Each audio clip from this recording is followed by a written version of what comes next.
Ensuite, Xi Jinping, je vous donne un autre aperçu de ce que 11 va faire. Dans ses relations avec les États-Unis et l'Europe, 11 lancera sans aucun doute une guerre économique sans restriction pour faire chuter les marchés boursiers aux États-Unis et en Europe.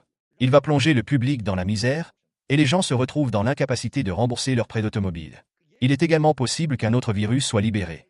Au fur et à mesure que la catastrophe vaccinale se déroule, ils manipuleront les médias sociaux et conventionnels pour alimenter le sentiment antigouvernemental et se concentrer sur la recherche des responsables des vaccins afin de détourner l'attention des véritables créateurs du Covid-19 et du vaccin. Ils veulent que vous vous concentriez sur les coupables du vaccin en oubliant l'origine du virus.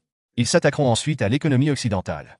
En vendant les obligations d'État américaines, en faisant s'effondrer les marchés boursiers, et la rupture des contrats avec l'Europe, ils provoqueront également l'effondrement de son secteur immobilier national et de son secteur de l'énergie.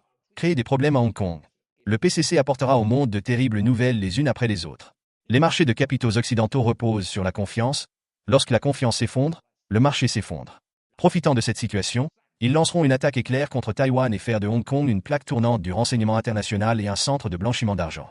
Ils renforceront également le soutien à l'invasion de l'Ukraine par la Russie, provoquant le chaos en Europe et dans le monde. On s'est déjà préparé à la Troisième Guerre mondiale.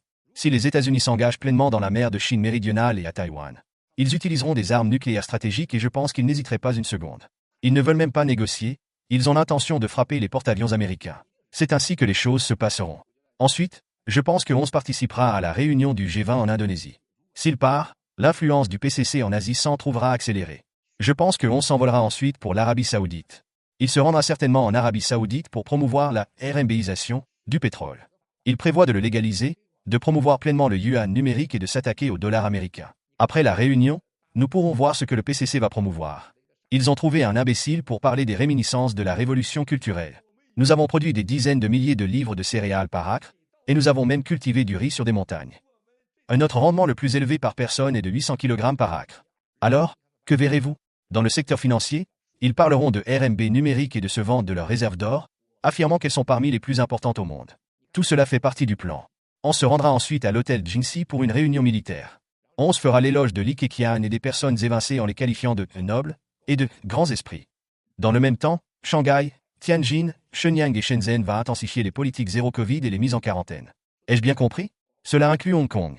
Vous remarquerez également une tension permanente dans le détroit de Taïwan, alors que des drones et des bateaux de pêche harcèlent régulièrement la zone. Et avant que vous ne vous en rendiez compte, bam, ils attaquent. C'est ainsi que le PCC fonctionne.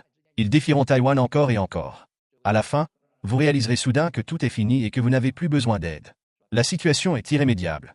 Cela englobe l'ensemble de leur stratégie mondiale. Je l'ai déjà compris.